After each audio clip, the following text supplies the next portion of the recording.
back to Bread and Butter, where we are serving up the basics for Hearthstone improvement. This is episode 137. I love that we have the music now when we start, and I don't just pipe it in afterwards. It's great. I'm joined, as always, by Pylet. Pylet, how are you today?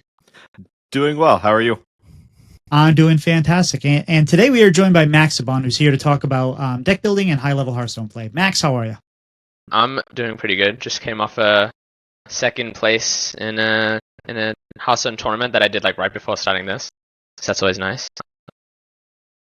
Yeah, Nice. I watched some of that on McBannerface's stream where you kind of just... so what have you been doing inside of Hearthstone lately? But you can talk about the tournament or whatever. Inside of Hearthstone? Yes. Yeah, I've been getting kind of back into Wild because like Standard's been kind of samey for a while. And because I've already qualified to Worlds, there's kind of like nothing to play for in terms of competitive. And Wild's actually really good right now in my opinion, and like you can do a lot of stuff with deck building since there's like so many cards. So mainly just getting back into Wild, a little bit of grinding for streaming, you know. Pyla, how about yourself? What have you been up to in Hearthstone? I haven't played a lot just because I haven't had much time. As we'll talk about here in a few minutes, most of the time that I've been home this week has been spent dealing with other things. But I did play some on Wednesday or Thursday night, and just did some shenanigans at the D5 rank floor. Haven't finished my legend climb yet because I haven't played much, but I decided to just load up every Jombre and Monkey deck I could find on HS Guru and just see what happened with some of the buffs. Had an insanely weird game with Mystery Egg Hunter where you're just copying and getting copies of the Ankylodon that they buffed. I think I played at least 10 of them that game, and then Umbred as well to trigger that and get some more, and outlasted a Death Knight quite handily.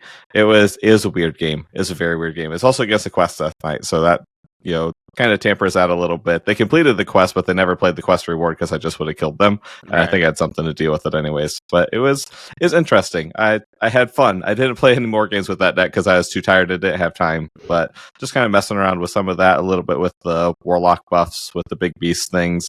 I won more than I lost, but it felt not quite there. But I think it's something. It's at least something different to try for now.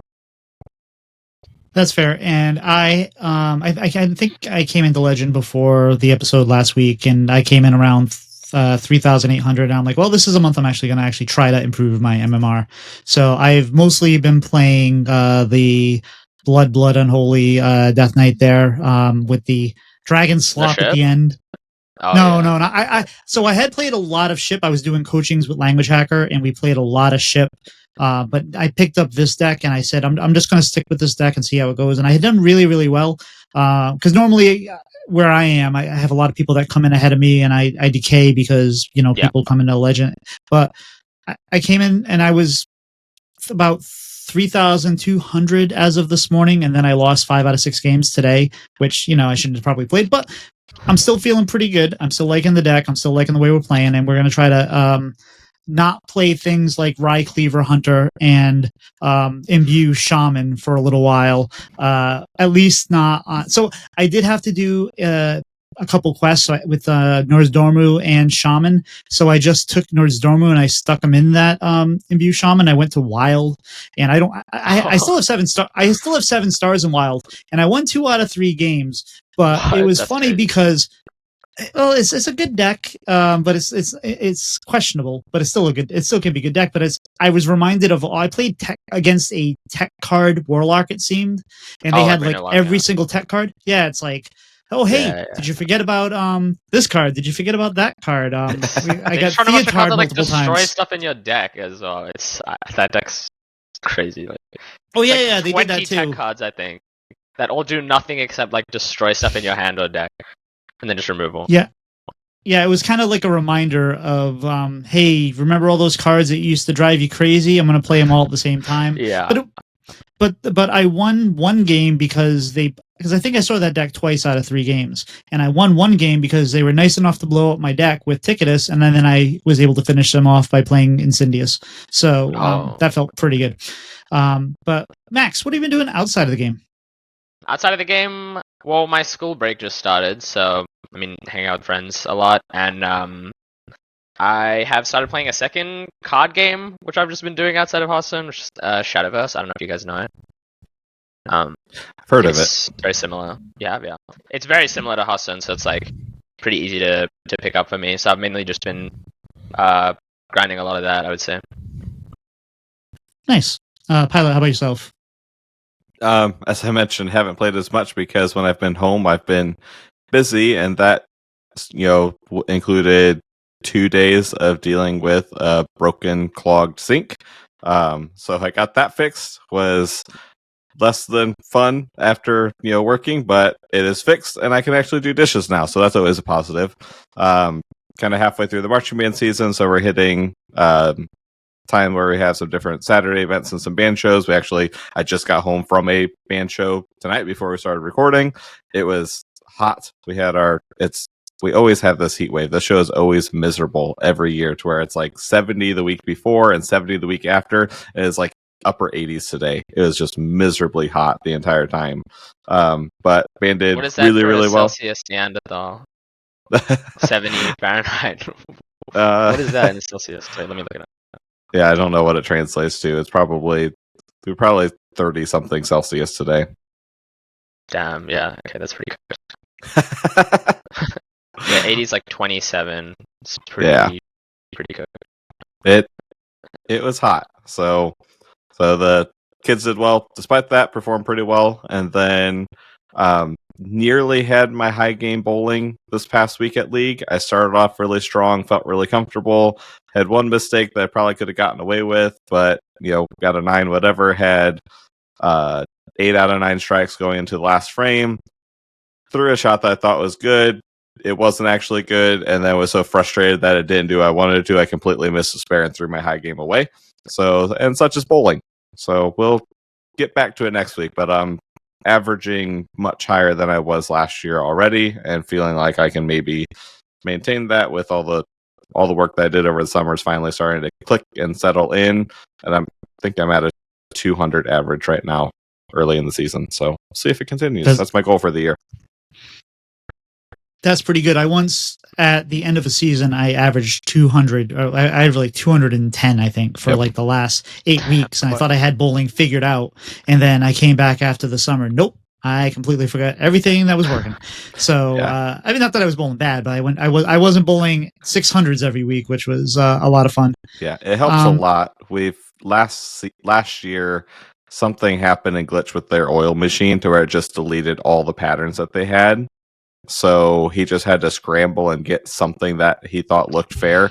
Ended up being like some youth championship, state championship pattern. It was brutal. You had no miss room. It was hard.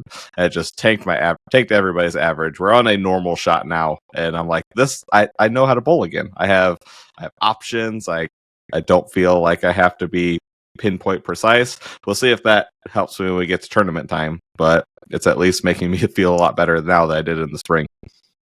You get that beer league shot, which is much, much better. Yeah.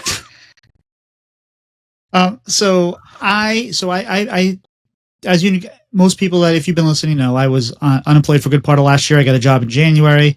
I work for the government at the moment, and things move slowly.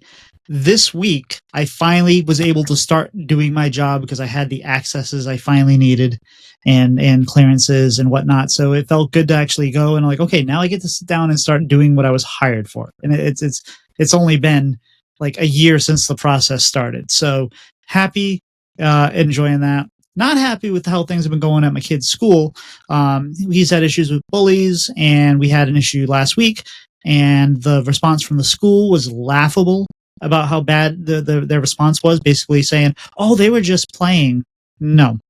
So we've actually decided to take the kid out of school, and he's going to do at-home learning, like this thing called VLAX, for the foreseeable future, and not permanently. And we're not pulling him out of school for any other reason than we just, we don't want him to be.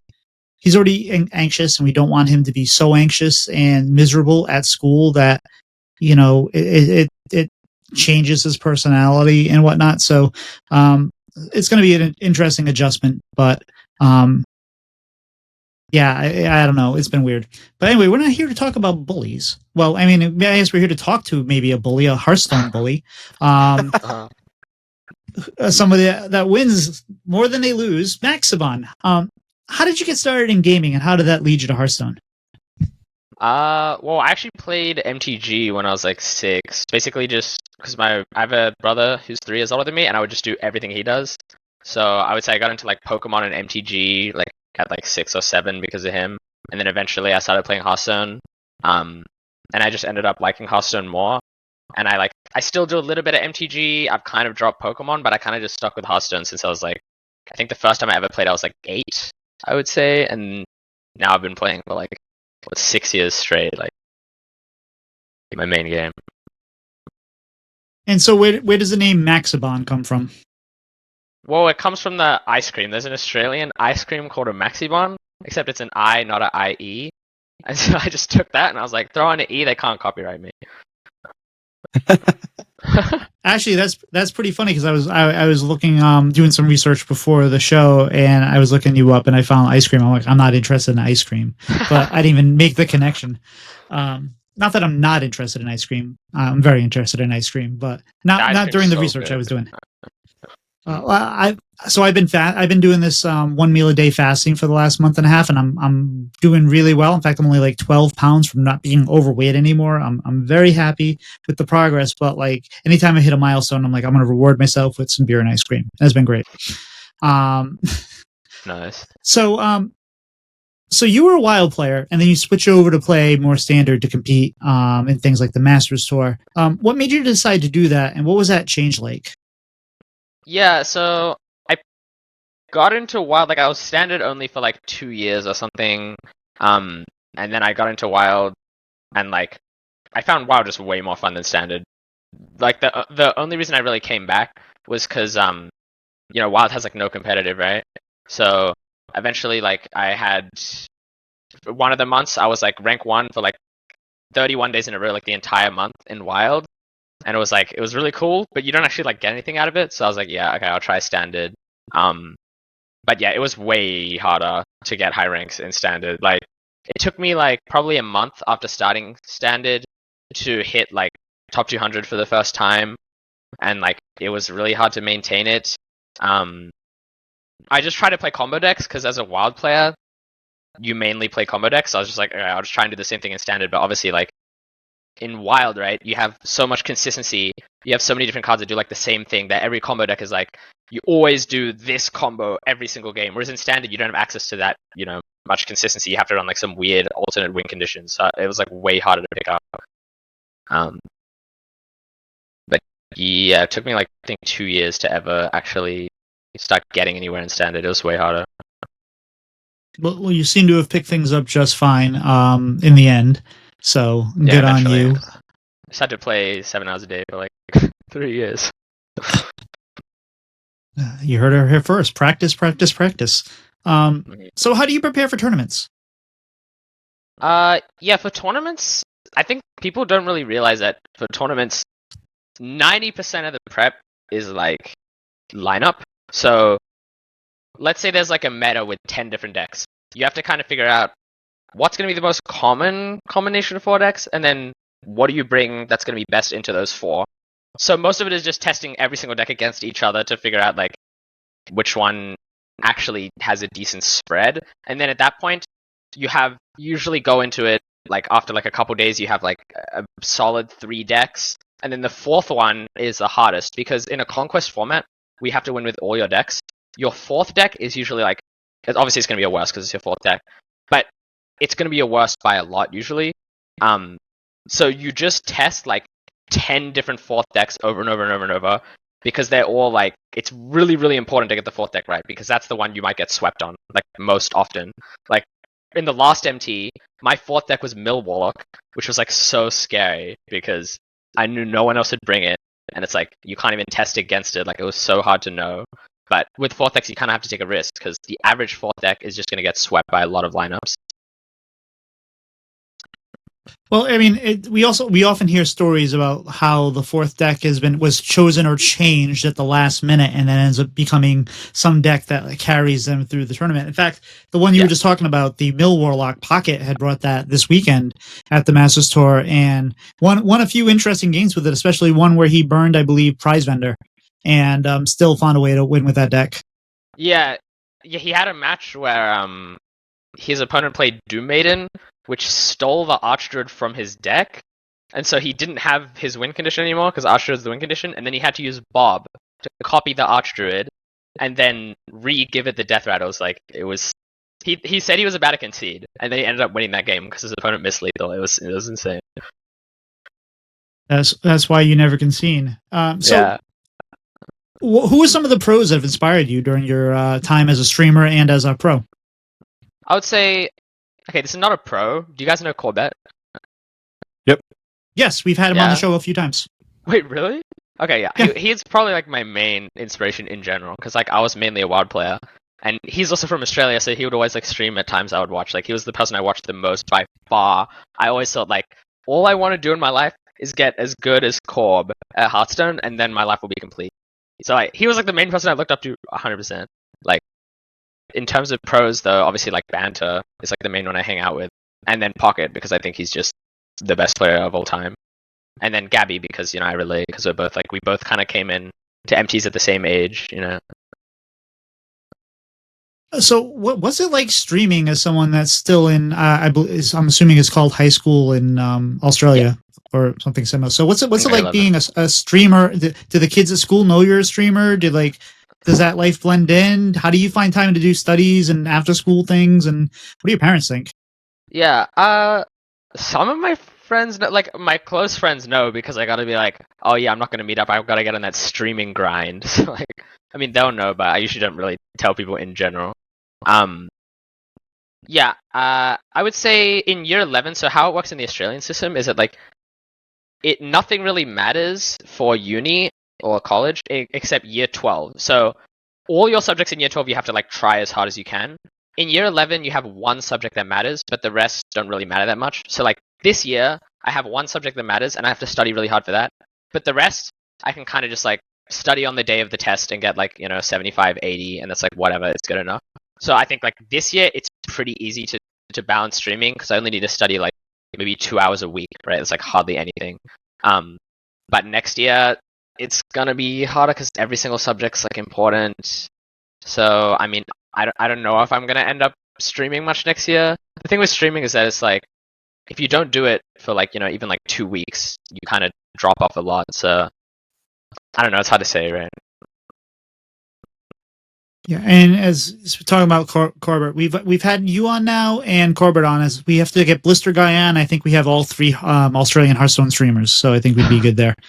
True. Wait, our content creators. That's crazy.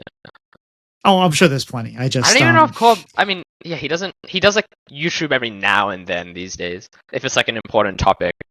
But he stopped streaming, which is so sad. I believe he will come back eventually because he still plays the game. He just plays off stream only. Like he still grinds wild and talks a lot like in his Discord. So maybe. So you do have a lot of bravado. You often call yourself the next world champ. What gives you so much confidence? Okay, well I think it's like in general, like all top players have a lot of confidence. Like obviously some more than others, but like I think most, not most, but like a huge part of tournaments especially is like is especially in like Hearthstone because it's 100% cognitive, is just like mental. Like if you go into it being like stressed and like overthinking, you're gonna often do like pro player overthinking, where basically what it is like you're in a situation and you like overplay around things because you're like too nervous of like, oh, if they have these 3 cards, I can die. So you end up making a play that's like, it plays around one situation and then you end up losing because of it. And like that happens really often if you're too nervous. So I'd say like being confident in general just means that you're just like, you have trust in your plays, you don't throw. Like I think it's somewhat helpful, but obviously also like me just saying I'm gonna win worlds is like not I don't actually think I'm gonna win worlds. I probably have like even in Hearthstone I have like Pocket is more likely to win than me, and I would give him like 25%. It's pretty hard to when everyone's really really good. It's hard to get above like 20% to win. I would say in a 16-player tournament. That's fair. And we've actually, one thing I have learned from just doing the show and interviewing lots of people like you is that very concept of if they have the thing you're trying to play around, you're going to lose anyway. So don't play around it and just do your game plan. If they have it, you were going to lose regardless. So, I mean, not always, but for the most part, like, they're going to do that thing. Well, then I'm going to lose. But if they don't have it, I have a much better chance to pressure them and make it so that they can't do the thing. So that is one of the things one of the things that I've learned that I don't always apply, but I do apply a lot. It's a classic, like, you play around a 2-card combo for one turn, and then because you played around it so hard, your opponent can just not do it this turn, clear your board, and then draw some cards, and then set up to just do that same thing the next turn because you just were so tunnel vision. And it happens so, like, I've done it, so many times, even in tournaments. So it's really hard not to do because it's a classic, like, but if they have it, then I lose. You know what I mean? Yep.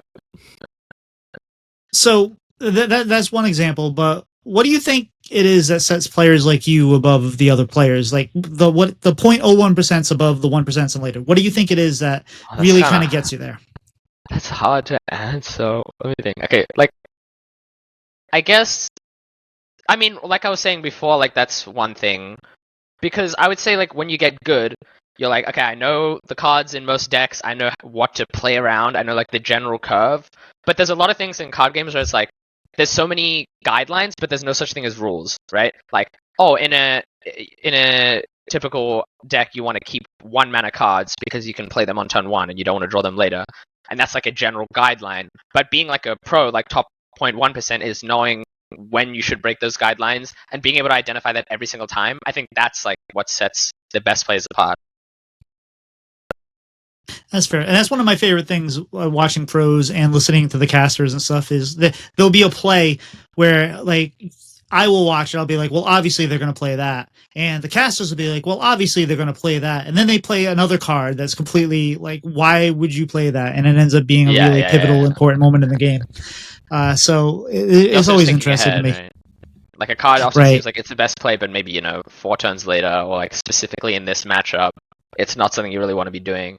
I mean, that's pretty often with like Mill Warlock, which obviously like Mill Warlock plays pretty different to other decks, but like that deck is kind of the epitome of just like thinking ahead every single turn. Like you have like 10 combo pieces, but you only really need like 2, and it's like identifying in this specific matchup, in this specific position, what will I need going forward, and that's why it's like so hard because you just have to know. Yeah, that's absolutely fair. So is there a game or a series so far that you've had in competitive play that really stands out for you as some of your best play? Yeah, I would say like in the most recent MT, it'd be my game against Suni with Millock, because that was like my only Millock game that was like, I actually had to do the combo, and he dirty ratted my prize vendor, which like the main way the combo works is just you loop prize vendor to make both players draw until they die to fatigue, or you loop Nomelia, which does 2 damage, but every time you stack it, it does 2, then 4, then 8, then 16, then 32, so it's like really quickly kills.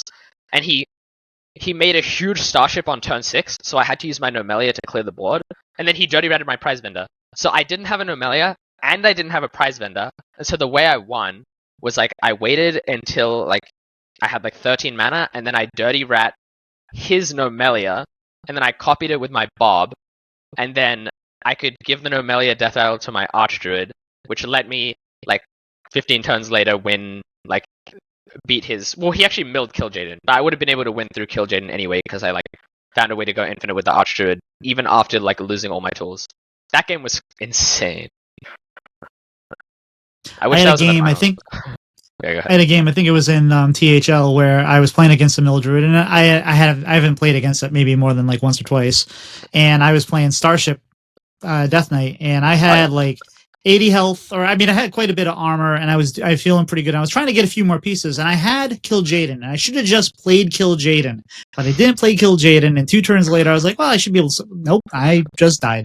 Yeah. It's exponential. So it's like it's exponential with how many cards it makes you draw, and then fatigue is also exponential. So it's like 3 Archdruids is 26 draws, which is like 500 damage. Or that's like 12 mana, you just take 500 damage. If you don't play Killjin, you just die no matter how much health you have. It's super broken. Yep. I learned that lesson the hard way. So you're 17 now. You're pretty young for a pro, but it's not unprecedented. Do you feel like you can be compared, or have you been compared to like Pavel or Hunter Ace or Amnesiac, all who have had a lot of success as younger players? Yeah, I've been compared to Amnesiac, also the looks, I think. I really want to win Worlds before I turn 18, because that'd be first time ever. And like 17 and 18, I feel like is a big difference, because adult or not adult. And also, because I have year 12 next year, like I'm gonna be doing more school, it's super unlikely that I'll be able to play.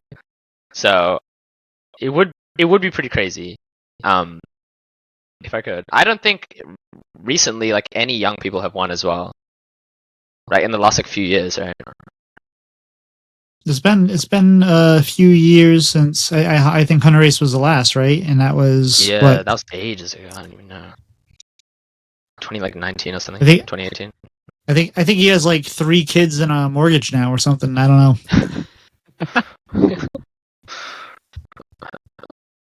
So, win or lose. So you kind of talked about this a little bit, but win or lose, what's your plan for Hearthstone after the Masters Tour? Yeah, so I mean, after Worlds, if I win, it's gonna be way easier decision. Like I'll just stop tryharding. Otherwise, it's gonna be a bit weird next year, because like year 12. I obviously really want to try, and it's gonna be hard to like stop trying for that 1 year. But I mean, either way, I'll be back as soon as I can be, like after year 12. Like once I'm in uni, I'll have way more time. I'll grind. If I want to keep playing until I win Worlds. Basically, I would say. I don't really want, unless esports like dies in Hearthstone, but I mean, I'd be surprised. I mean, people are dooming. It survived this long. Exactly. Well, people doom every year. Hearthstone's been a dead game for the last 15 years, so we've gotten used to that. 15 years. Over here we do have some university leagues, like there used to be TESPA, I think, and now there's still some other play. Is there any kind of thing like that in Australia? Not that I know of. It would be cool. I know there's stuff like that for MTG, but I don't know for Hearthstone. I mean, either way, like, I mean, I guess I could play. It would be kind of weird though, like playing in like a uni tournament and then playing Worlds. But I mean, I would do it. It'd be funny. But I don't think in Australia. So I think we know your answer to this based on your earlier comments. But if you don't win it all, who do you think you're going to lose to? Yeah. So there's like Pocket and then Gyu. I actually think I'm probably more likely to lose to Gyu than Pocket, because I assume me and Pocket are going to prep together and bring basically same lineup. And Gyu is the best, 100% the best in the world at bringing the best lineup, like consistently. The only thing that makes me feel a little better against Gyu is he usually like figures out the best lineup against the normal most brought lineup. But currently, if the meta doesn't change too much, I'm probably going to bring Mill Warlock and like Discover Hunter, right? And he's not going to target Mill Warlock because only me and Pocket would ever bring it. So if that's the case, like maybe it's fine. But I mean, we still have one more expansion before Worlds, so I just have to hope that doesn't like bring like silence. If there's like a neutral silence or like another dirty rat, please God no. I need to bring Mill Warlock. Well, if anything has held true, the new sets might not change the meta all that much. That's what I'm kind of hoping. As far as we've seen recently. No, you're one of the few. I think the rest of us are kind of hoping for a lot of shakeup. I'm selfishly hoping that nothing changes and I can just bring Mill Warlock to Worlds. So, Pylet, I think it's time to talk about a little deck building. What do you think? Yeah. So, going to talk about deck building as our main topic tonight. And I know, Maxie, the deck building is something that you were interested in talking about. So, kind of focus on the process of it. Kind of the starting point, actually building it, getting to 30 cards, and then what we do afterwards. So, when we're building decks, always have to have a starting point, kind of a base idea. So when you're starting to form that base idea, what are you looking for? You're like trying to look around to build around certain cards, packages, general game plans. What exactly are you trying to look for when you're making that idea? Yeah, generally, like the main thing I think about is either like smaller card packages that do like things way ahead of the curve, or just like general synergy that's kind of unexplored, or something that I think can be consistent. Or another thing, especially as, like in Wild, is you just look at decks that are already good, and then see if you can build like a very similar deck with like slight changes. For example, like cards or like Farak Rogue and like the DK deck that has the dragon package, like those decks, like I call them cards decks. You can build those for like other classes, and it's like really similar. And knowing that it's going to be similar to already existing decks kind of gives you like a prerequisite that you're going to have some success, right?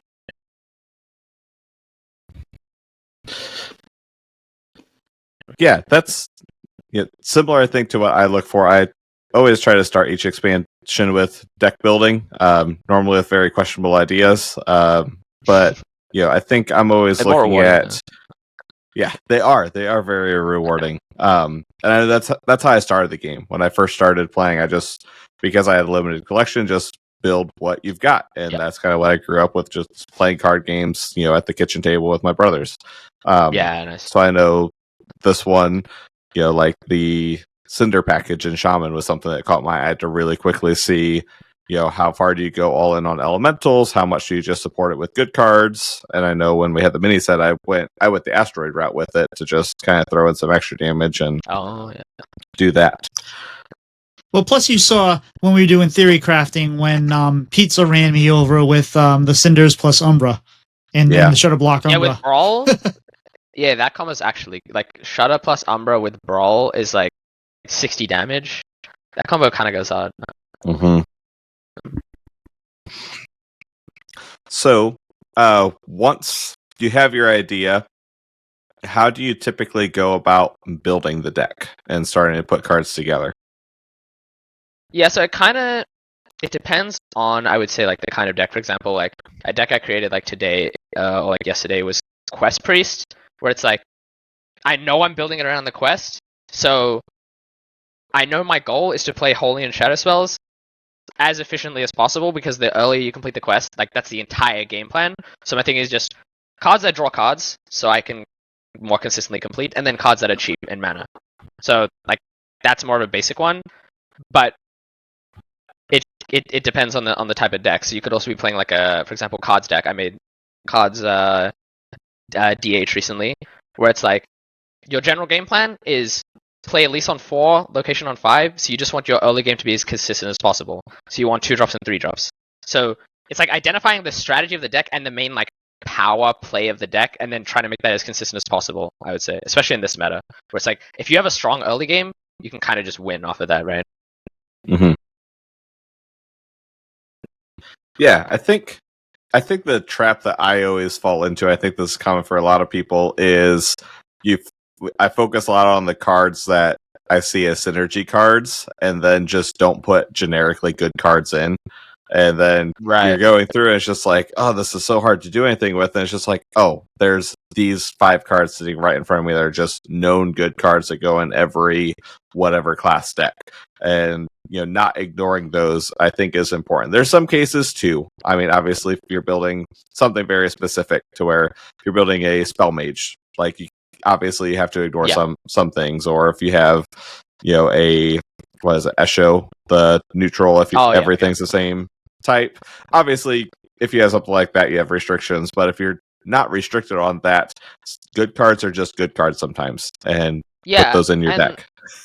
I would say like one thing that is a trap, like you saying, that people don't really realize is synergy is always a drawback. For example, if a card's like give a Murloc plus 2/2, even if like basically every minion in your deck is a Murloc, a card that just says give a minion plus 2/2 is still strictly better. Like even if a card is synergy, that doesn't actually mean it's good. It just means that it's bad unless you're playing the synergy.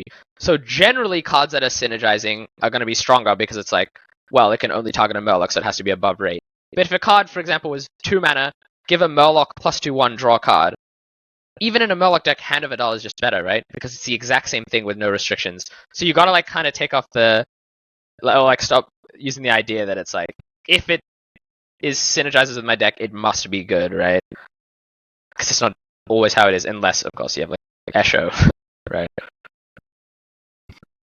Well, I find it interesting too that because of Elise with deck building, she's such a powerful card that the restriction has kind of moved the direction to you're always playing like some certain of these high level cards. You're playing probably Ceaseless, or you're at least playing the Dragon Slot package or whatnot. It's led to kind of a homogenous, even though it's a neutral card and those cards have nothing to do with her directly. It's kind of homogenized how you build an Elise deck because of the way you have to stack up or whatever, right? Yeah. So I think that's been pretty interesting. I also think it's interesting with like there's like an Elise debate on Wisp or Ceaseless, like in a bunch of different decks. Yeah. Like for example, in BBU Starship DK, I think Wisp is better than Ceaseless, but like most people play like Ceaseless to activate their Elise. But I just like Wisp because in BBU you play Shaladrazil, which like fills your hand, and then Exodar fills your hand.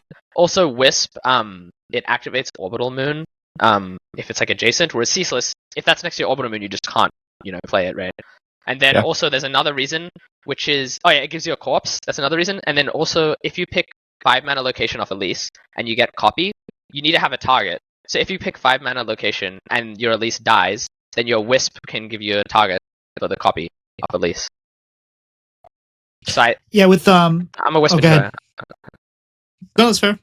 I've actually been learning to kind of take advantage of that as well. Not necessarily playing Wisp, but with the Blood Unholy deck I've been playing.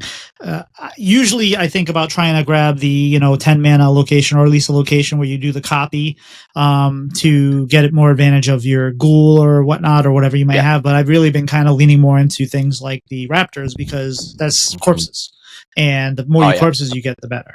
So I like that kind of synergy. And that 10 mana location is decent with that deck because of like Maladar, right? You can play it on like turn 6 or 7. It's pretty insane. Yeah. Oh yes. Yeah.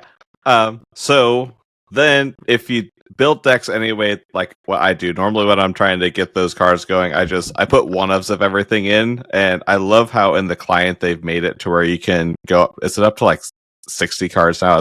It's way too many to where you can just overflow your deck, and I love that for deck building because then you can just keep cycling through, and I just put one-ofs of everything that I think I might want, and then cut it down. You don't have to remember. For sure. It's so much nicer. Until I get to the point where I have a deck of all one-ofs and I have 45 cards. So when you're actually getting to a playable deck, what are you looking at kind of the that first time trying to get it to that 30 cards that you're looking to play?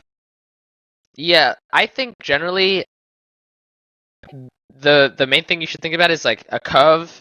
Like it used to be that a curve should always be like, you want like a decent amount of 1s, 2s, and 3s, and then like slow down with 4s, 5s, 6s, 7s, but still have them. Whereas now, like in Hearthstone especially, card draw is so efficient that your average card cost should probably be like 2 or like 2.5. So when I'm thinking about curve, I'm usually just like as many cheap cards that are like decent as possible, because you basically never run out of cards these days, right? Especially like, top end now is like Varak. Varak is going to draw you like 8 cards. Sometimes it can just be good to have an empty hand, right? In terms of like cutting cards and like figuring out which card's better than others, I think that's actually especially important with the amount of like cards decks. Like for example, like in Paladin, do you want like Mixologist or Customs Enforcer? And it kind of depends what supports the general curve. Like Mixologist is usually better to like clear a board. And as Paladin, since you're running Crusader's Aura, you're trying to be the one who makes the board. So like that's basically how I decide like which cards are better, also depending on meta.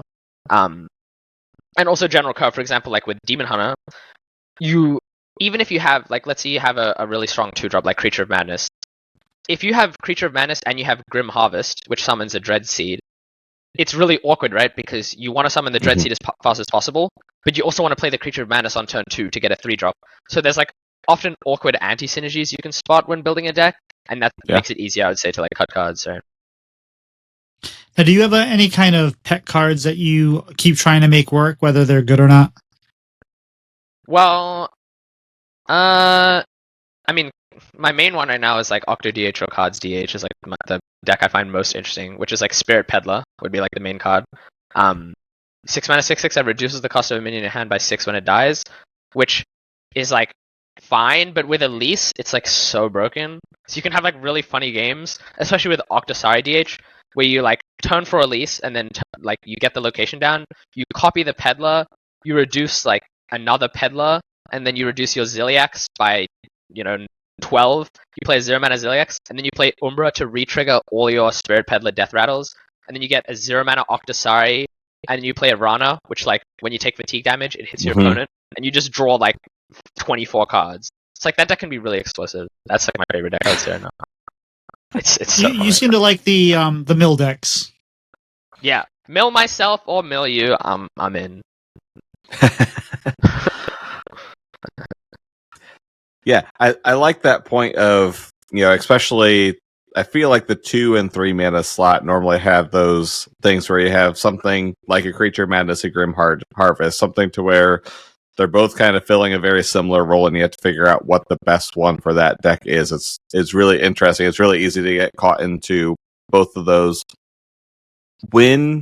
How often when you're building decks do you have, if you have a card that it's known this is how this feels generally in this deck because everyone plays it, and a card that you're not quite sure, how often do you test those other cards? I'm thinking, I know Tito was roasting me when the mini set came out because in the Cinder and Asteroid Shaman, I threw in Emerald the Bounty, the draw 2 that you can't play this turn over Triangulate, just because I didn't think it was good, but I wanted to see how it compared to Triangulate. Yeah. How often do you do something like that? I'd say most of the time I just try to figure it out during deck building, and then like I kind of simulate situations in my head, and I'm just like, in most cases, which one's going to be better. But yeah, I do often, especially if I'm testing for a tournament, like play a couple games, and I just see like with my general how my deck plays, how does it feel, and then every time I draw it, like, can I get it down? Like for example, with Emerald Bounty, I would imagine like the problem would just be it synergizes with asteroids, but it's really awkward to play on like turns 2, 3, and 4.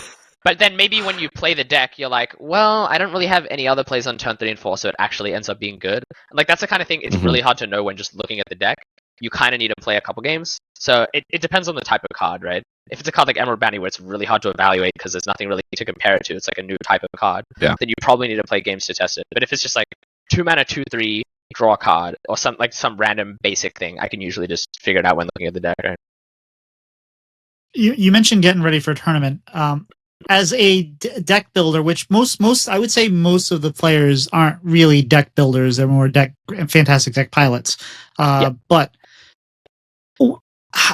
how much do you want to build a deck that no one's ever seen before, bring it to the Masters Tour, and just have it like no one prepare for it, catch fire, or is that too risky for you? Even though you're a deck builder, like what are your thoughts about that?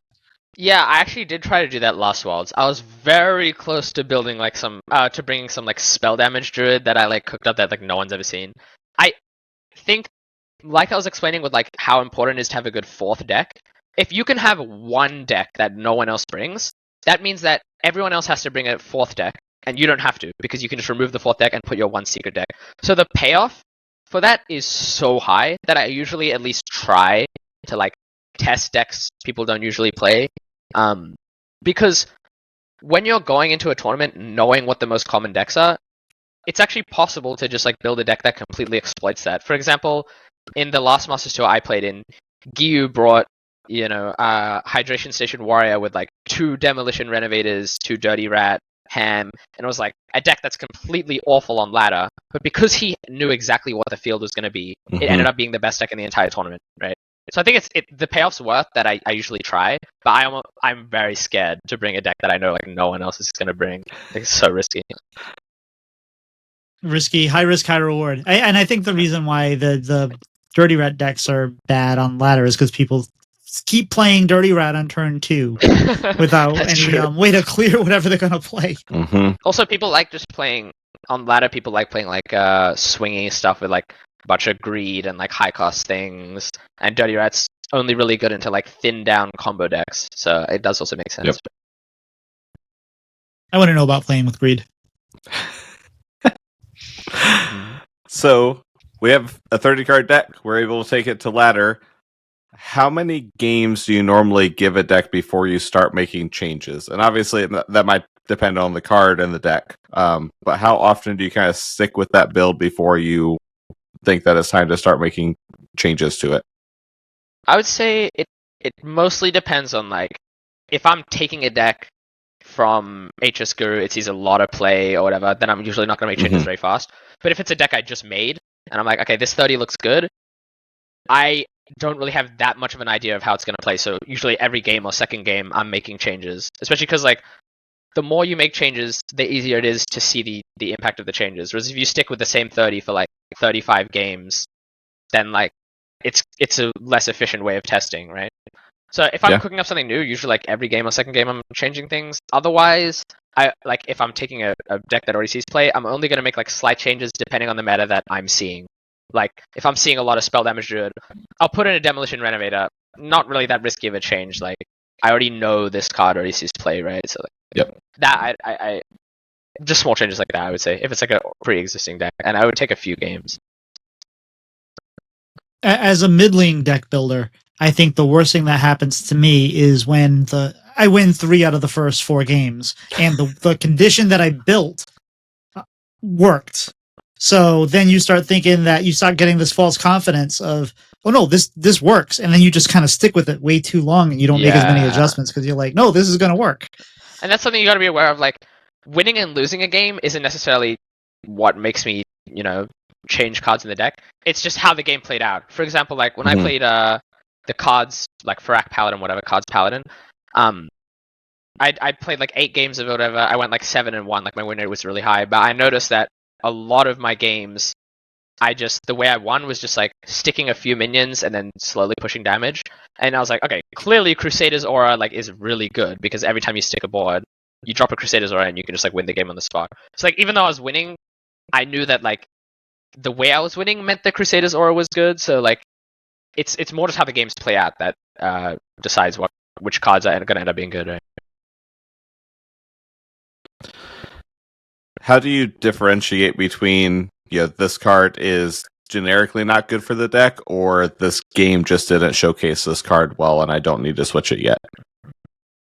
Yes, it kind of depends if your deck did its curve. Like if I draw my Metal Detector on turn 3, I play my Elise on turn 4, and then it still ends up being that like X 5 mana card didn't win me the game, like I ended up losing the game, then it's probably the card's fault. But if it's like, okay, well, I didn't have Metal Detector on 3, I had to play my Toreth on turn 5, and then I ended up losing it, couldn't stabilize, it wasn't enough. It's like, okay, well, it's probably just the fact that the other parts of the game were so clunky, it's not the fault of the card. So it just depends on like the rest of your draw, right? And also if your opponent like Giga High rolled you or something like that, right? So one thing, like right now, if you're building a deck, you have a very settled meta where there's a lot of variety, but you know what you're going to see. How different is it building a deck now than, say, you're trying to refine a deck or build a deck early in an expansion or early after a mini set? Yeah, I would say like the main difference is that I would say it makes it a lot easier right now because I already know cards like Customs Enforcer are good into the current meta. So I'm going to be thinking, how does this card play into the meta? It doesn't need to be strong in general, it just needs to be strong into the meta. Whereas if it's like a new expansion, I'm just thinking, how can I put on the most pressure possible and then force my opponent's decks to do something good? Instead of thinking like, how does my deck, deal with my opponent's stuff? Like building a control deck on day 1 is basically impossible because I don't know if I should run Dirty Rat or Demolition Renovator or Customs Enforcer. So like building a deck on day 1 of an expansion is more just like, how can my deck, what's the clock of my deck? Can I win on turn 7, turn 6? You know what I mean? How consistent is it? That's like all you're really thinking about, rather than how does it play against other decks. Yeah, for That's sure. why day one of Yeah, an go ahead. expansion, if it's competitive, if it's like a competitive expansion, a competitive meta, day one of an expansion, I'm just gonna play old decks with like 1 or 2 changes because I know my opponents aren't thinking about, oh, I'm gonna run Customs Enforcer. They're thinking like, oh, everyone's gonna play like new decks, so I'll just like build my deck to do whatever, and I'll just be like, yeah, I'm gonna play Discover Hunter with 0 new cards, and like, it's boring, but that's usually what works in a competitive meta, right? Because Yeah. it's really difficult to build a deck on day one of an expansion. When Maxie is that person on ladder day one of the new set. When I was trying to get Legend for the first time, I was that guy. Or when it was fairly new to me because it was just like, you know what? Hey, everyone's trying new things. I'm going to play the lowest to ground aggro deck I can, and just try to climb and it works. I don't. It does. It work. works. Yes, it does. But yeah, I do think that's a good point to where I feel like it's talked about every single expansion. You know, we get the first week in and everyone's like, there's no control. Control is completely dead. It's just like, yeah, we don't know what we're controlling yet. Like, control is always going to be a week behind everything else because you have to figure out what you have to play against. That's why aggro is always good, right? Because aggro is just like, well, it's really easy to build the deck because it's just, I want to run cheap, efficient cards, and that doesn't really matter what the meta is. It's going to be the same every time. So aggro decks are usually really fast to refine. And then the mid-range decks will be like, okay, I know the general plan, but it seems like, you know, aggro is pretty popular. So I guess instead of running, you know, Customs Enforcer, I'll run Mixologist to get AoE. And those like slight variations end up making mid-range decks slowly get better and better and better, and then aggro dies out, and then control can come in after, right? That's usually the order of things. Do you have a favorite style of play between those? Well, for me, it's combo, like 1000%. And then I would say control.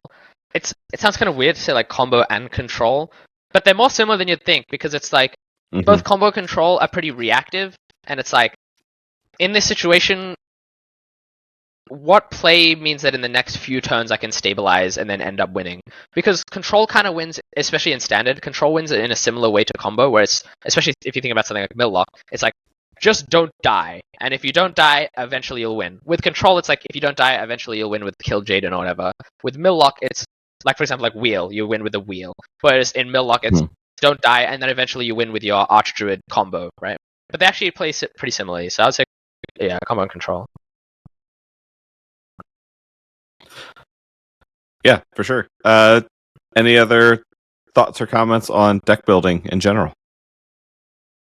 I think, I mean, I've gotten way more into it, and especially, like, in stale metas, I think, like, you can definitely improvise, because in stale metas, what that means is just, like, everything's solved, right?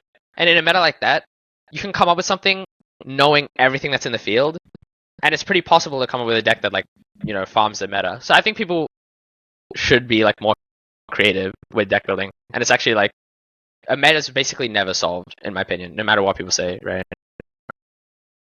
So can you make me either a Rycleaver Hunter or a Rycleaver Warrior that works? I'll do that today. I'll make a Warrior Hunter. Either. I tried making there's a lot of big beasts in Hunter, so I was trying to make a nice Rycleaver Hunter recently that did well. I've won some games with it. I think I've won more than I've lost, but it's still not good.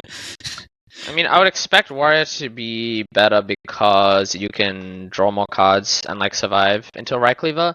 The thing Hunter has is you can play Niall, so, like, you can get the Rycleaver on 5 more off. Actually, maybe Hunter's better. You play Niall, then you find the Rycleaver and you just survive with, like, alien encounters and, like, Pupil to get more alien encounters. It just depends what you're putting in the Rycleaver, I guess. And wait, so what I was trying to do, you can Pupil the Sandwich, so you can go, like, Scout and then Pupil. Which gives you 2 copies of the Sandwich. Wait, that's actually kind of good. Okay, hold on. This deck kind of seems nuts. And you can also play the bird that replays everything you played last turn, and that replays the Sandwich. And what I was trying to do was I was trying to take advantage of a Discover Hunter package with the Rycleaver and play things like was it the notes card that gives you a high minion that reduces it by 3, and detail notes and other things. I was trying to do more discovers so I could get, like, the big things in my deck and really kind of fill out my Sandwich. And it's fun, but again, there's probably just the in between cards that I wasn't figuring out. Yeah, so for me, like, this is interesting. Like, when I approach deck building for a deck like this, I always think, okay, my combo is like the reason it usually doesn't work is it's slow, and you have a lot of clunky cards you have to put in your deck. So my first thinking is like, what is the least amount of expensive cards I can put in the deck while still making Right Cleaver work?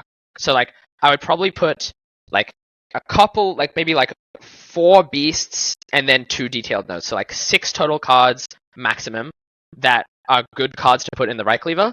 And then the rest of the deck is just trying not to die. So like Glacial Shard, Alien Encounters, stuff like that. And then it's like, all you got to do is survive and dump cards into the Right Cleaver. And then that should basically beat everything because it's a big, slow, clunky swing. So I think that's like, people are usually too greedy when building decks like that, where what you got to do is actually have the least amount of greed as possible. Because if you think about you're playing against something like, Farak Rogue, one sandwich with like 2 9-drops in it is going to be enough to like win the game if you copy it. You don't need that. You don't need as much as you would expect to just win the game on the spot. Yeah, I think the real key to the deck, and I know this is kind of, but is the 7-mana 7/7 that does damage when it dies. I think the more of those you get into play, the better. Yeah, with Goldrin, right? Because you can, if you use Rengari Scout, you can copy the Goldrin. So if you have 2 Goldrins in your sandwich, that's 4 times the damage of your beast, and then all the 7/7s do 20 damage. Wait, I'm actually building this right now. It is so That's fantastic. My job here is done. This is gonna be a meta breaker. Listeners, when you see that Maxie has dropped 1,000 ranks in the next couple days, you can blame Tito. What do you mean? It's the nuts. It might actually be because it's a clunky enough meta to where you build enough awkward boards, something's going to work. Something's going to stick eventually. Well, and then you just follow it up with Umbra. Umbra. Game set match. For the oh my god, Umbra the toy Tyrannosaurus. Yeah. I don't know if I'm gonna run Umbra. Well, see, this is where I go wrong with deck building. So yeah. Wait. Does anyone know how this? Wait. Magma Hound. Okay, so it says friendly beasts deal double damage, and Magma Hound says after this attacks a minion and survives, deal this minion's attack damage split among all enemies. So I guess it would do 5 damage and then doubled, but it wouldn't. Like, would it do 10 damage and then deal 10? That's also doubled and do 20 damage. Do you know what I mean? That'd be kind of broken. Because doesn't Magma just deal 20? Magma Hound does it as 1 damage pings across multiple things, right? Yes. Oh, so with Goldrin, it would do every ping would deal 2 damage. Okay, so it'd just be double. I think so. Okay. Interesting. I guess it's Tyrannosaurus. Either way, it'd still be good. I hope Sidisi listens to this episode. Hunter Talk! So we have one more interview question for you that we have to ask everybody.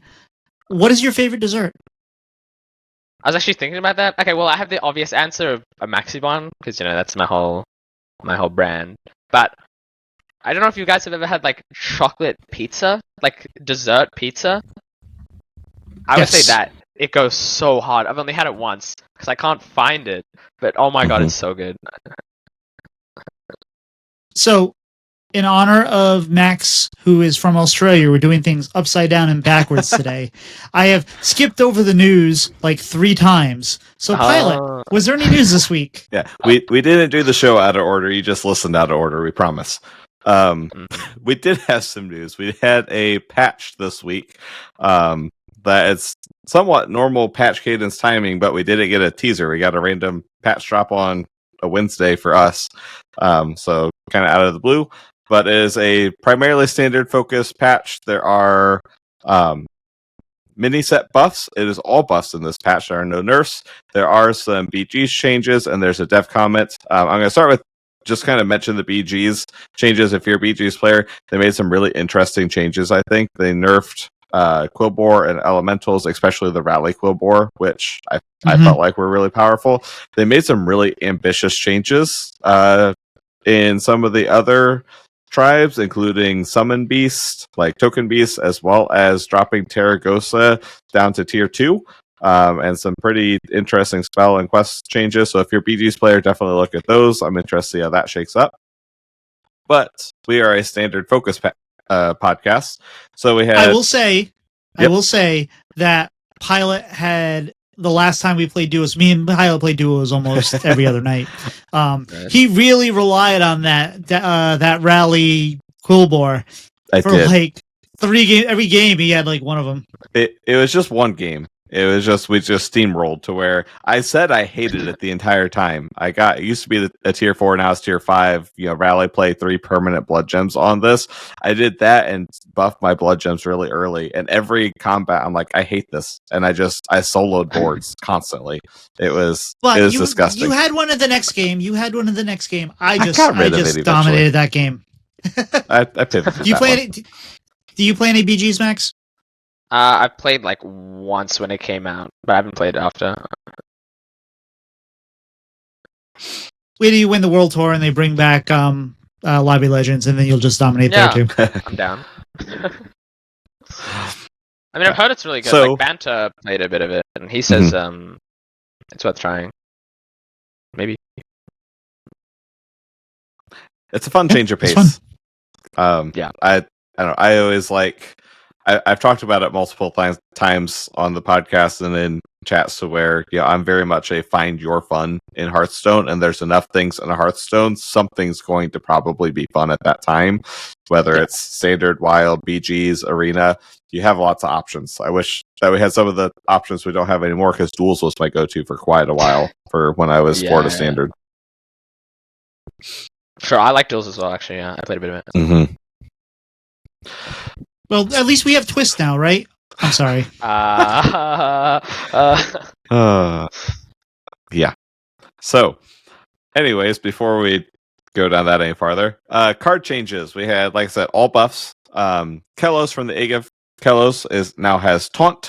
Ega has seen a decent amount of experimentation, mainly with dissolving ooze to give 2020 charge damage. I know that's how I was using it, but now it gives it at least a keyword for something that's not doing that. It's actually pretty strong now. Yeah, it's significantly better. Yeah. Mirex the Crystalline is now a 3/4 instead of a 3/3, both as a base and when you get the copy of the last minion your opponent played. I actually ran into this because I summoned it off of Ankleodon. It was a 3/4 instead of a 3/3. It's the first time that I've actually got to see the card art for this card instead of whatever it transformed into. Possessed Animancer is the Warlock Death Rattle. Summon a random beast from your deck, give it lifesteal. It was 6 mana, now it is 5 mana, which is definitely helps kind of fit into the curve a little bit better. They also, with it, buffed Asphyxiodon to give it dragon stats. It is now a 6/12 instead of a 6/10. It's still 8 mana. Taunt at the end of your turn, deal 5 damage to a random enemy minion.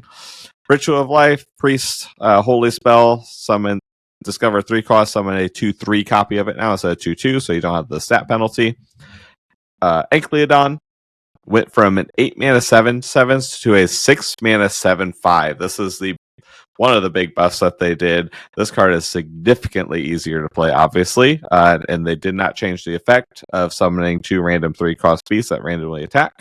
So helps it slot into quest or some sort of big beast egg hunter a little bit better. Long Neck Egg, Druid, 2 mana 0/2 minion, Death Rattle, now summons a 3/3 beast and still gives your minions +1/+1. So now it is like a Nerubian Egg with a board buff. Costume Merchant was a 1/3, now it's a 2/4, still the same 3 cost in effect.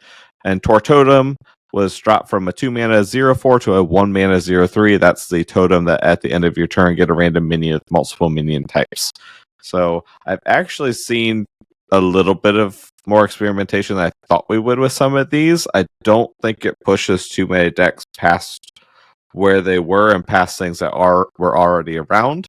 But it at least gives people a reason to play around with some of these cards a little bit more, which I think is also important. Max, what are your thoughts first? And I'll go second. Yeah, the main one is the egg deck. No Hands is rank 2 with that right now, with like 60% win rate. Egg Warlock. Like that deck's actually pretty real now. I think most of the other changes are just like nudges, but like in terms of competitive, the cards are still not quite there. I've seen the egg. I've lost because of the egg, the taunt. Because normally it was like, oh, great, you made it 2020. Don't care. Punch you in the face. You're dead. And now, especially with something like the egg warlock, which you get multiple copies of, and you get the make everything die, come back with a reborn and whatnot. That eternal layover, is that what it is? Layover, I think so. That one, that's a nice little combo, and the taunt really kind of changes things with that. So I think it's a little bit stronger. But outside of that, like, so the biggest thing I think is the dev comment is, why bring up quests again? Why open that bag again and be like, well, no, we decided that we were not going to update quests because as we said before, no, shut up. Just say, hey, we're making a few changes to try to make the mini strip better. We're punting on this. We're just punting on the expansion. We're moving on to the next expansion. You know, just deal with it. We're just kind of making this a little stronger. The meta is fine. The meta is balanced. It's just stale. So whatever. I don't know why you would open that can up again and just bring yourself to that kind of criticism again, because there was no need for it. Just say, here's some buffs. We didn't feel like changing much because the meta was fine. We're a few weeks away from the card announcements. Hang on. New stuff's coming. Yeah. So I was getting to the dev comment. I was saving that for last for a reason, because I have opinions. I have things to say. That I was talking to Tito, I think on Wednesday when the patch dropped, and I got on to watch his stream and he got off early. I'm like, well, this is probably a good chance for me to go play something not on my PC, because I'm going to start, engaging in, patch note and dev comment talk on Discord. And that's probably not what I should do right now, because I didn't know what I was going to say as eloquently as I'm going to try to say tonight. But for those of you who have not seen dev comment, they want to share an update on the current state of Hearthstone and what to expect from this patch. The data shows, and it's broken up into 3 parts. I do think we'll kind of break it down that way. The data shows a relatively balanced meta with no dominant power outliers or play patterns demanding nerfs. At the same time, Day of Rebirth miniset didn't land as we hoped. This patch is focused on targeted buffs to help a few of those cards better realize their potential. Some of these changes support quest decks while opening up new options across other archetypes. More details below. We understand that many of you are hoping for bigger changes. We've seen a lot of feedback about the strong neutral package of Fyrakk, Elise, Nerlex, and Ysera, and we'll be keeping a close eye on them moving forward. We've also continued to hear suggestions to buff nearly every new quest so they become more competitive archetypes. However, as we've shared before, too many competitive quests in the long term can lead to a metagame that isn't fun or healthy. More broadly, we believe future expansions are in a better place to bring community feedback to life than trying to overhaul the current set through balance changes. We fell short of our goal in introducing enough new competitive options this expansion. As we look ahead to the next expansion and beyond, we're keeping a response to this set in mind and are using it to help shape the future of Hearthstone. So, I have thoughts, but I want to open the floor to either of you two first here. Bad Max. Yeah, I mean, I don't really get the idea that it's like we're keeping a close eye, because I've said that for like every single patch, but like just nerf Elise, like just put it to 5 or something. I don't know, like it's not that hard. I feel like to make a slight nudge, like it's not going to completely warp the meta, I feel like. And yeah, I mean, I personally, I don't know about you guys, I'm a United Installment supporter. I actually really like that expansion. Yep. I don't like, it's pretty clear that like introducing quests was just because they wanted to like redo Nguru, because Nguru was so popular. They're like, oh, I guess we gotta do quests. We'll purposely make them which is a legendary for every single class. That's just like, I don't know. It makes no sense, but I don't get it. Yeah, no. I don't think they need to nerf Elise. I think they needed to not nerf as much around her.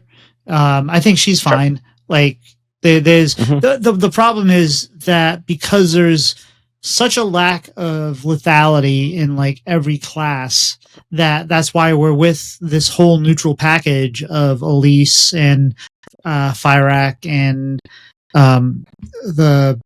just the same cards that we're seeing over and over again, because no class really, or very few classes, have very interesting finishers. We're back to we're not quite at Sire Denathrius levels, but at the same point, we just don't have lethality from a class. And so that makes us rely on these neutral cards. So we see these neutral cards in every deck.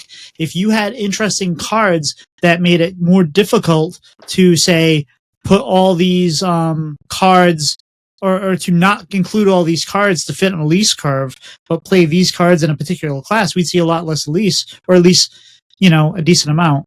But I think she's fine, but we need more stuff around her. And we need more reasons not to. We need more decisions to, should I play her or should I play something else? Or should I focus my curve? So I don't think she's the problem. I think that everything else is the problem, but she's fine as far as like that's fair. Like, you can kind of say either one. Like, at the end of the day, this meta is just not great because everything's like just the same and like ultra. And I think that's what happens when you mass nerf instead of buff. Personally, like, not as like a you always buff never nerf kind of thing. Obviously, stuff like a Midorsil should be nerfed, but I think generally, even risky buffs, in my opinion, are better than just like either like no buffs or like really small buffs and then nerfs.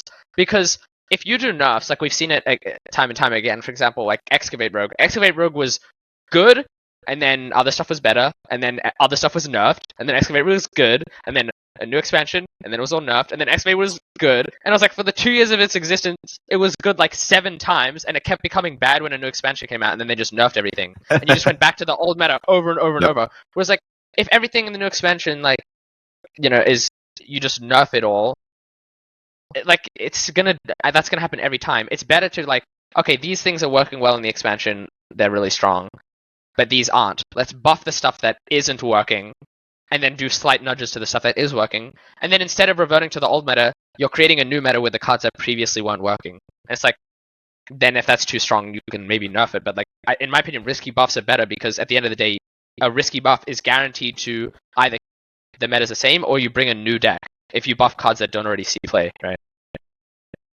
I think they kind of shied away from those buffs though, since they had that one where the Pocket Galaxy, the Mage spell that they moved from 5 to 7 that made. It was Pocket Galaxy. Okay, Pocket Galaxy. That became so strong and so defining. But I think right now, like, I don't feel like there's any card right now that you say, like, when you used to get beat by Scenario Denathrius all the time, it used to get really, really annoying. When you used to lose because of Theotar, it used to get really, really annoying. It used to be like, oh god. I don't feel like there's any cards right now that they play, and you're like, even Fyrakk, like, sometimes, a lot of times it busts. So I don't really feel like it's like an inevitability with any card where you're like, oh, I can't believe they played Elise again. I lost to the Elise. So I don't feel that in the meta right now. It just feels like it's just like, okay, give me interesting things to do. Give me, for sure. So yeah, for me, I don't know. I'm hoping. Like, there's a lot of scams. Well, you don't want anything to change. Well, okay. I don't want anything to change because I think I'll do good and competitive if nothing changes. I don't think the meta is good. Like, a lot of games are decided because everything's so weak, and it's like your best turn 3 is Metal Detector. It's like it ends up being that the best way to build a deck is, okay, you have your basic stuff and everything's all weak, so you just run as many possible like high rolls as you can. For example, Creature of Madness into like a +4/5 on a 3-drop can instantly win a game. Unironically, a lot of the time, because just most decks are just like, okay, well, I just have, I have Observer of Mysteries and just like cards that don't actually do powerful enough things to deal with just a 7/8. And the same thing with Elise. Like, if you Elise on turn 4 and you get Copy plus Attack in Rogue or DK, that basically just like beats most decks. You just kill them on like turn 7, and they just sit there because like, everything's trash that ends up just being like high rolls. For example, with Fyrakk, where it's like a lot of the time Fyrakk busts, but 1 out of 3 times Fyrakk instantly wins the game. And it's like, most of the games come down to like, okay, we're doing nothing. Oh, they played the Elise, did they hit Copy? Oh, they didn't hit Copy, we're doing nothing. Oh, they played Fyrakk, did they high roll the Fyrakk? Yep, the game's over. And it's just like, in the MT, for example, a lot of the games just came down to, okay, and the turns aren't that strong until one card comes down that kind of has to high roll. Because we're just grasping at straws in this meta, there's nothing else you can really do to make a strong deck because of all these nerfs. Like, that's kind of just what it's come down to now. Is that like everything's just like, okay, we'll just try and hit some sort of high roll because that's the only way you can win a game right now, right? Yeah, and sometimes that fire wreck can't even find 4 face damage when you need it. Yeah, for Chauncey, yeah. Nope. Gotta have the screen name McBanterface for that. And then it's just lethal. Of course. So, I'm probably gonna get on my soapbox a little bit here, but that's okay. And actually, I want to start with I think I'm more positive on these dev comments than a lot of people are, and I'm also one thing that I'm pulling some positivity from is we've seen so many nerfs, nerf everything, and they didn't nerf anything. Do I necessarily agree that nothing needs nerfed? Probably not. I do think that there's some things that need some changes, but to me, this is also showing we're getting to that point that they keep talking about of having enough nerfs to where now they've hit the level, that power level that they're looking for, and now we can start building on it finally. So, with the neutral package stuff, I do think that there's some things there, but 90% of that can be solved by if we just had class sets and class cards that did something. I remember, 2-3 years ago, there were how many neutral sets that we have where you could just ignore 50% of the neutral cards because they were just pack filler. And people didn't like that, and they wanted a little bit more from the neutral set, and they started doing that. But now there's so much stuff in the neutral set that can just go anywhere, especially in some of these neutral legendaries, that there's no punishment for just finding a reason to slot it into the decks, because now there's so much power that's been pulled out of the class sets for it, to where I think we swap that, one, we get more interesting gameplay because now you're playing different things for each class rather than just waiting for every class to play Pyrak. But also, if we have powerful class sets, those cards don't see play. Like Neralex into Fyrak is an 8-mana play unless you're cheating it out with Scoundrel and Rogue. And I think that that's fine if one class is able to do that. But the fact that pretty much every class right now can just wait until that because there's nothing else going on, that's less of a problem with those cards and more of a problem with everything else. I've also been really strong on, I think that life and armor gain is way too much right now. And I think that that's a symptom of we had such high lethality for so long that last year's sets were designed to fight against that. 2 years ago is a very high, 2 to 3 years ago were very high lethality sets. So they had to design something to give control a chance. And now that lethality is gone, but the reaction to it isn't. And there's so much armor gain that even aggro decks, I mean, you run into a Death Knight playing an aggro deck and you just concede on turn 4 because they still have 50 health. And it's backbreaking. Yeah. I know I felt like that. I'm normally a fairly aggressive deck player, and I've shied away from him just because it's just miserable to play. So to me, that's where my opinion is on that. I do kind of see the argument for quest decks. You don't want a bunch of quest decks being tier 1 because that is very repetitive, and it's something to where it is going to feel very samey after so long. But I don't think that they have to be tier 5 and tier 6 because most of them aren't even in tier 4. Would be generous. I think we could get by with a couple more quests being tier 3. Now, a lot of the quests are designed in a way to where there's ways that you can add things to them. The Mage quest, Mage is going to get Discovers. If there's something else that's strong in Discover, that's going to get better. The Rogue quest is probably dead for the next year and a half because it's probably not going to get much more Shuffle support. But, the Shaman is going to get, minion types. There's possibilities for those. I think that it could be a little bit more interesting, but I went on it the other week of being frustrated that they wanted these quests to not be super competitive, but then they have quests that really have to have this really high deck building requirement, and you had to put a lot of that in the set, and that makes 75% of the set a wash just because of that. Tito, you look like you want to say something. Maybe. Oh no, I just been okay. I think that the biggest issue was with starships, and I don't think Crystal should have been a warrior card. Crystal should not have been a neutral. It should have been a, hey, warrior gets to do this because warrior's class identity is supposed to be armor, and they've not been near that compared to, like, say, Demon Hunter or Death Knight or, you know, whatever. There was no need for that card to be a neutral card. That should have been a warrior card. And, like, I agree. Like, I think that if you wanted the quests to be not as defining as quest lines or Ungoro or whatever, I think you make it a quest line without the lethality at the end.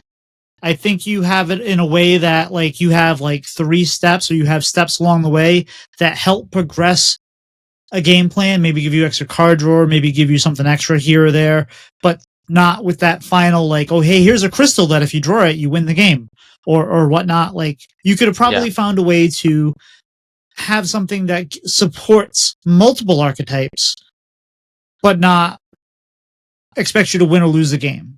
And I think that would have been an interesting play to do it. I think, like, that's true with quest lines, where it's like they're way more like fair because, you know, if they don't have that like lethality at the end, like with the Warlock quest line.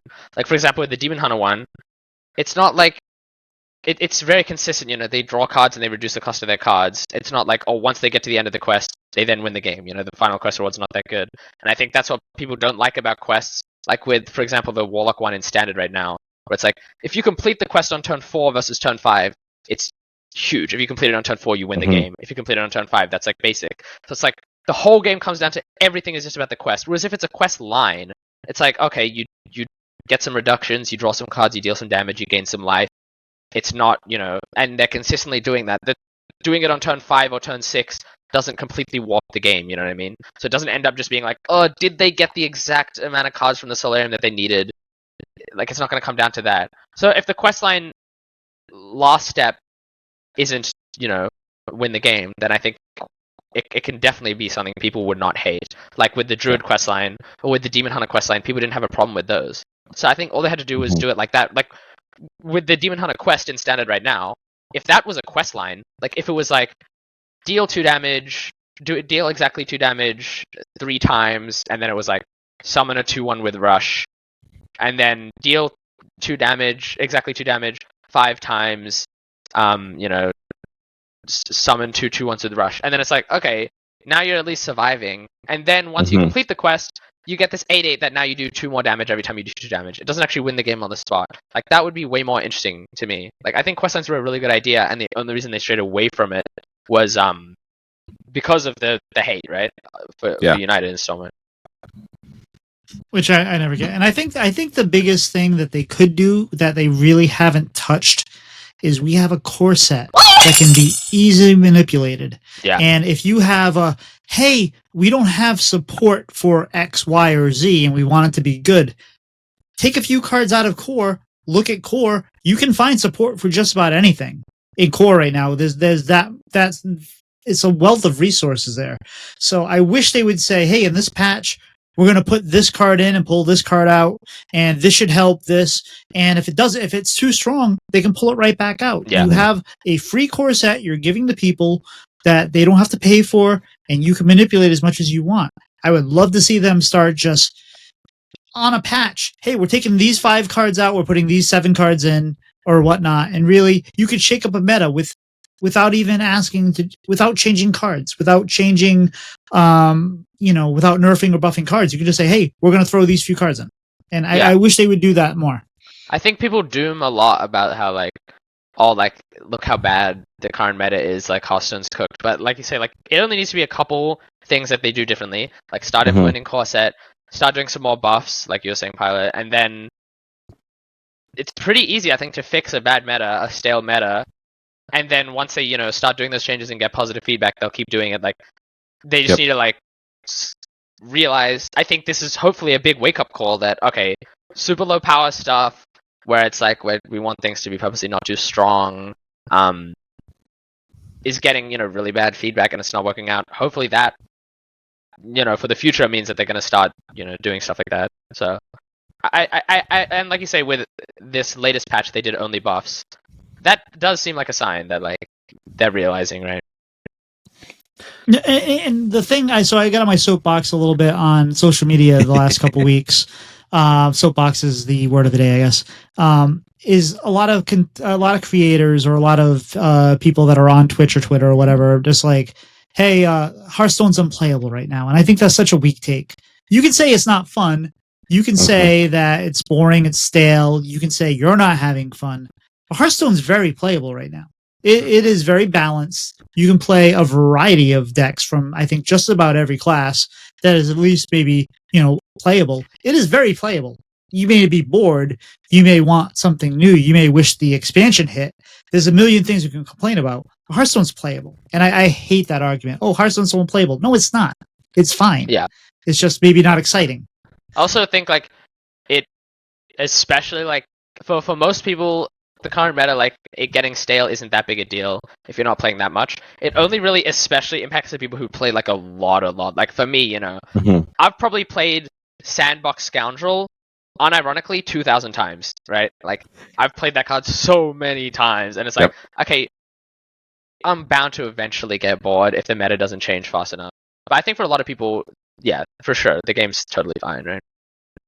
It's kind of funny too. You played Soundbox Scoundrel 2,000 times, and that's probably 6,000 times less than Jay Alexander's played it. True, maybe. Honestly, I played so much Rogue. Oh my god, Sonya Rogue. I think I have 2,000 games on that deck alone. If you guys know, This Blade is Poison, that deck. Yeah. I mean, there's been a billion different Sonya Rogues. Yep. Bring her back, please. This is what I mean when we need buffs. Enough Sonya. I need it. One last question before we wrap this up. What do you think it is about Rogue versus other classes that really kind of pros gravitate towards? Buzzword agency. It would be my main guess. Is just you draw a lot of cards. Yeah. And you're often very flexible. You have card generation. For example, with the Sonya Rogues, you could be, 10 HP, full board on turn 5, but it's okay, I can use my Mixologist for AoE, then I can stick up and get some healing off the stick up, and, get my Scoundrel down, and then next turn I can do a Sonya turn, where I get more stick ups from my Tidepool Pupil, which can then find me healing. And then it's okay, if you're against control, it's okay, I'll use my stick up to find draw, I'll use my Grifter to get damage, I'll use my Sandbox Scoundrel with my Pupil to deal damage, right? So it feels like in basically every situation you have a plan with most Rogue decks, because of the fact you just have so much consistency with the draw and mana cheat. That means you can generate some random and still be able to make it work because of the mana cheat with Scoundrel and Prep, right? Yeah, for sure. I do think that's a lot of it. I'm gonna yank the conversation back from Tito really quick because I don't think he has the power to mute me. Because I have a couple more thoughts and points to make. I think the one thing that struck me from the dev comment that I think is somewhat worrisome. And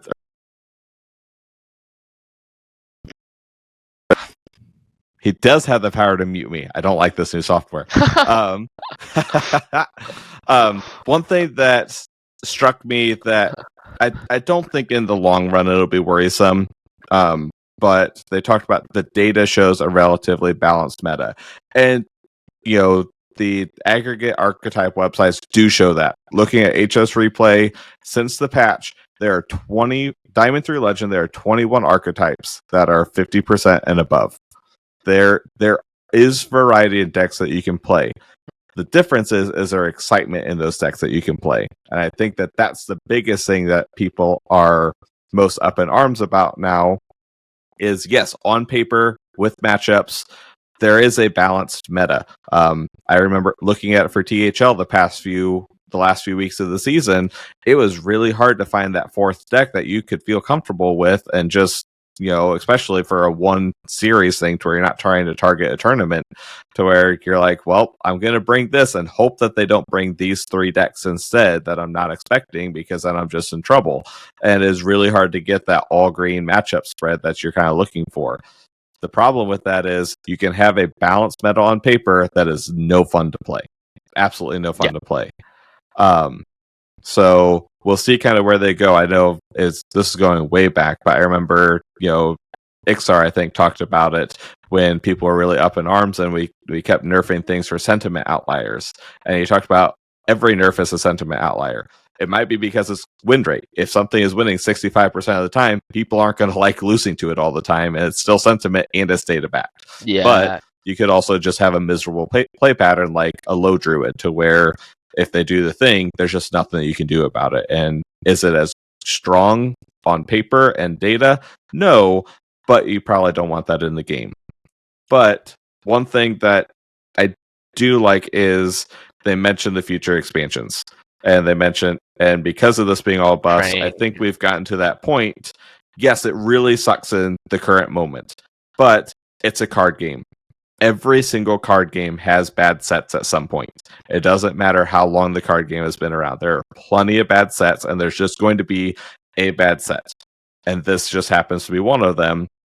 And especially because it's so package based. I do think it hurts coming off of the past two that were also very package based that didn't hit, to where, in Emerald Dream, there's a lot of imbue stuff that did not hit. And I can see the argument that you don't want those being all tier 1, because then everything is super samey and you can't really change that. If imbue is too strong, it's either going to be really strong or really weak, and it's really hard to find that middle point.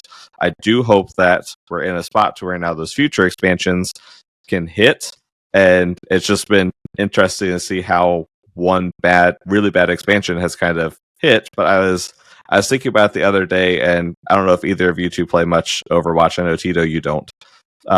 Or haven't, but it popped in my head. This was probably 5 years ago. We had what was called GOATS meta in Overwatch 1. This was before they did roll queue, where it was a pro team had figured out that the best composition was 3 tanks and 3 supports, and DPS was non-existent for a year and a half. And they did balance changes and they did all these things, and there wasn't any balancing out of it without either giving insane buffs to DPS characters or insane nerfs to the other ones. And it has to be a system change. They had to introduce roll queue and limit you to two tanks, 2 DPS, 2 support, because before that, support and tank just weren't played. It would be nothing to go into a competitive match and have 4 insta-lock DPS and hope that you had your other 2 pick a tank and support, and gave you a team that you could play with. And they had to do a systems change. And I feel like right now Hearthstone is kind of in a similar spot to where it's really hard to balance patch our way out of where we're at. If we tried to buff to make what we currently have more interesting and make the current cards more viable, that's a lot of stuff that they have to do. And we're also at the end of the expansion cycle, to where if past precedent holds true, we're not getting much for balance from now until the new set.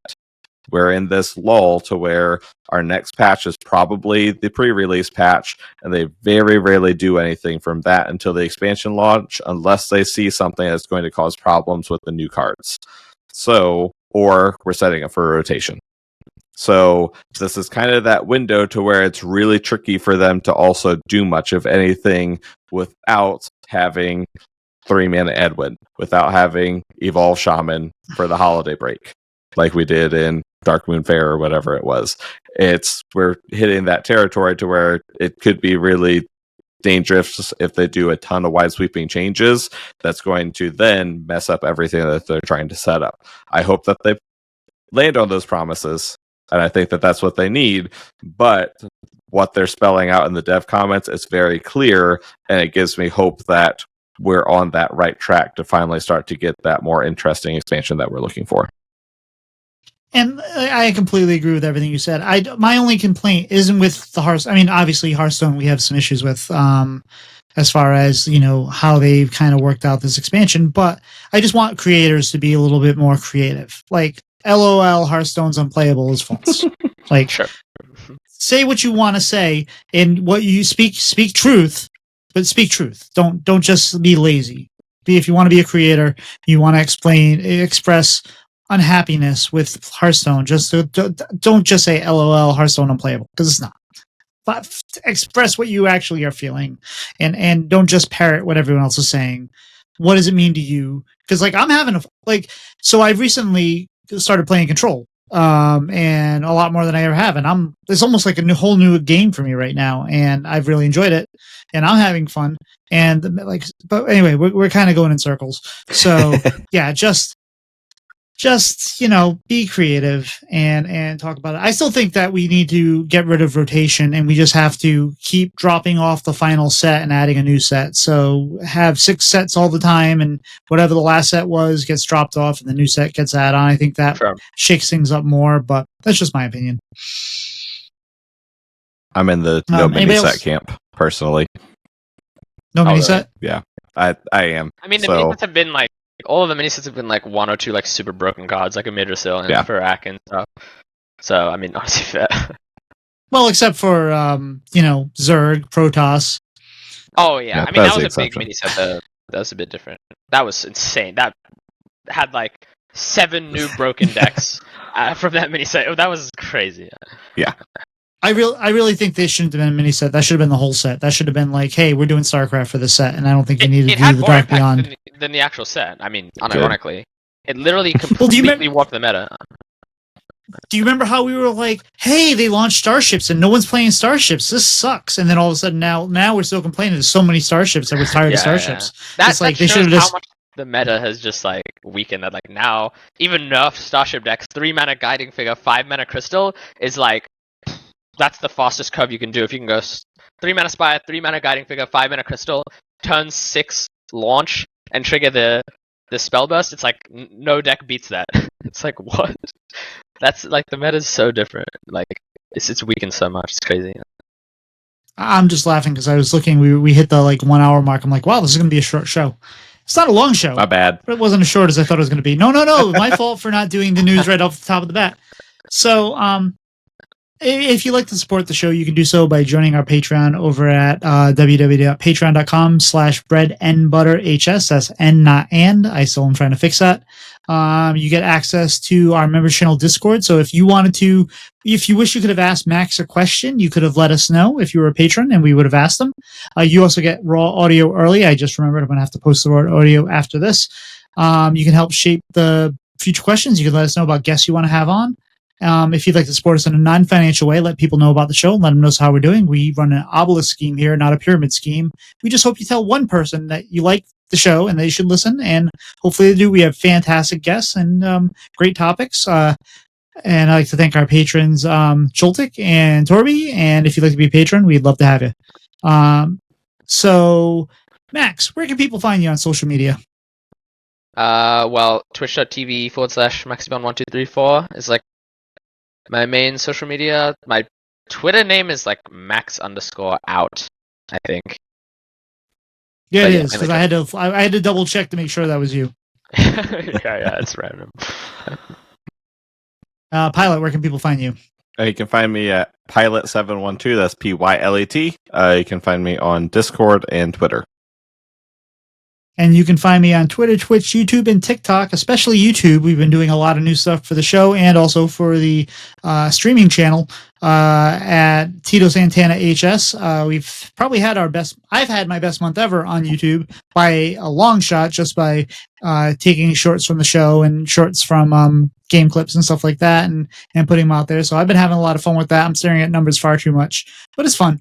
Max, you got anything you'd like to promote or shout out today? Nothing crazy. I guess I'll shout out my goat, PT. You guys know PT? My IRL friend who's like started playing and streaming. Always. I heard him on your stream today, I believe. Oh yeah. I was in a call with him actually, like in my last stream. Yeah, he's like up and coming now. So, shout him out. Nice. Excited, I would say, for me. Pylet, anything you'd like to shout out or promote this week? Gonna give a shout out to the Coin Concede crew because really enjoyed. I'm in their Discord, kind of the main Hearthstone Discord that I'm in, and I really appreciate they always put in the effort to keep things constructive. Doesn't always have to be all positive or all negative, but keeping things constructive, and really appreciate that. And I think, I was listening on the bus ride home from our band show, a little bit of their episode this week, and they're always very eloquent in how they address things. And then, it's just, I always think of it as something I've gone through with my band students. It's very easy to be negative. Being negative is one of the easiest things you can do. It's really hard to find something positive sometimes, or put things eloquently. It's easy to say this sucks. It's hard to say why it sucks. And if you can start to put things in those words, it helps put things in perspective and changes your mindset.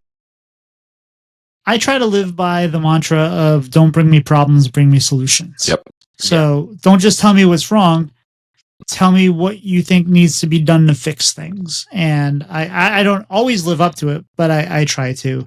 I had a shout out that I was really excited about, but I can't remember what it was. So I'm going to... Yeah, I was like, I remembered it halfway through the show. Max, glad to have you on. Took a few weeks extra time, and I hope that we can have you on after you win World Championships and talk about the intricate plays that you had, and how you managed to just, I don't know, 8-0 everybody. With what, Rycleaver Hunter in the finals? That would be amazing, and I would be your biggest fan for life if you did that. Absolutely. And I think you'd have a lot of other fans too. But no, just thanks everybody for listening. But I think we're toast. We'll see you. See ya. Yeah. All right. Well, Max, thank you for being on. Yes. It used to be a lot harder because we used to have to say, all right, we need you to record your audio locally and upload it and all that. But now we have a service and it's great. And now I can mute Pylet when he starts going off on tangents. I didn't realize that you had the power to do that. I said it. I'm like, as soon as I say this, he's going to say something. I saw my little purple outline disappear. I'm like, oh, we found the button. Oh. Now I have to re-say everything I just said. Yep. That was fun. But all right. Well, Max, I'm sure you have lunch to have or whatnot. Yeah. I gotta go do some stuff with the fam now. But yeah, appreciate it. All right. Well, we appreciate you. Hopefully, you. we have you on again. And thanks a lot. It was great. Yeah. Thanks. See you guys. All right. What time is it? Pylet, are we doing a duos tonight? I gotta play the duos. All right. I'm gonna wrap this up, and then I'll start stream back up, and we'll do a duos. Are we not able to end this without ending stream? I don't think so. I feel like there should probably be a way. There could probably be a way, but this kind of like takes like the precedence, or I don't know. So I know you figured out how to start this without turning on your stream automatically. Well, that was easy. But like that is a different thing than there's not tying right it to next it. to it. So no, that'd be way too simple. So, all right. So I'll meet you over at the Discord, and I'll make sure I restart stream real quick. Yep, sounds good. All right.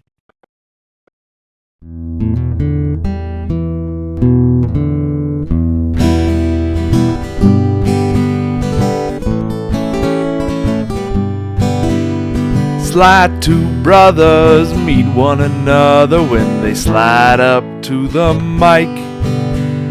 It's bread and butter with one another. Let's start up that recording light.